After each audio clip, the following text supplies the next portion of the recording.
কাজা নামাজ কিভাবে আদায় করবেন? আমরা অনেকেই কিন্তু নামাজ কাজা করে ফেলি। নামাজ কাজা মানে হচ্ছে সময় মতো নামাজ না পড়া। আল্লাহ পাক রব্বুল আলামিন যে নির্ধারিত সময় দিয়েছেন ওই সময় নামাজ পড়তে হবে। আমরা অনেকেই নামাজটাকে কাজা করে ফেলি। মনে রাখবেন, নবী সাল্লাল্লাহু আলাইহি ওয়াসাল্লামের কাছে একবার এক সাহাবী জিজ্ঞেস করেছেন, ইয়া রাসূলুল্লাহ আইয়ুল আমালি আহাব্বু ইলাল্লাহ, আল্লাহর কাছে সবচেয়ে প্রিয় আমল কোনটি? তখন নবী সাল্লাল্লাহু আলাইহি ওয়াসাল্লাম বলেছেন, এক নম্বরে হচ্ছে আস-সালাতু লিওয়াক্তিহা, সময় মতো নামাজ পড়া। যদি আপনি সময় মতো নামাজ পড়তে না পারেন তাহলে কিন্তু আপনার 2,88,000 বছর জাহান্নামের আগুনে জ্বলতে হবে। নামাজ পড়েছেন তবে আপনি কাজা পড়েছেন, এটা করলেই কিন্তু আপনাকে অবশ্যই শাস্তি ভোগ করতে হবে।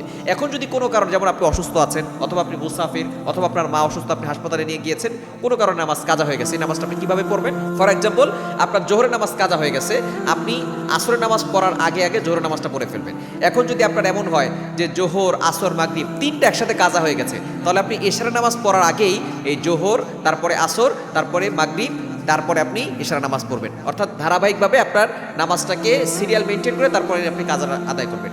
তবে যদি কারো একসাথে 6 ওয়াক্ত নামাজ কাজা হয়ে যায়, যেমন ধরেন ফজর থেকে শুরু করে ফজর, জোহর, আসর, মাগরিব, এশা এবং তারপরের দিন ফজর, এরকম একসাথে 6 ওয়াক্ত নামাজ কাজা হয়ে গেছে, তাহলে আর সিরিয়াল মেনটেন করতে হবে না।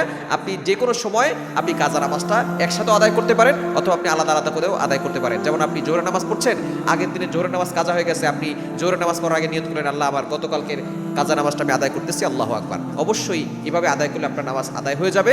তবে আপনি তারপর আল্লাহর কাছে দোয়া করবেন, ক্ষমা প্রার্থনা করবেন, কারণ আল্লাহ তাআলা যাতে করে ক্ষমা করে দেন। কারণ কাজা নামাজ পড়লেও আপনার শাস্তি কিন্তু আছে, এই জন্য শাস্তি থেকে বাঁচার জন্য আল্লাহর কাছে ক্ষমা প্রার্থনা করবেন। এভাবে নামাজ পড়লে আপনার কাজা নামাজ আদায় হয়ে যাবে ইনশাআল্লাহ।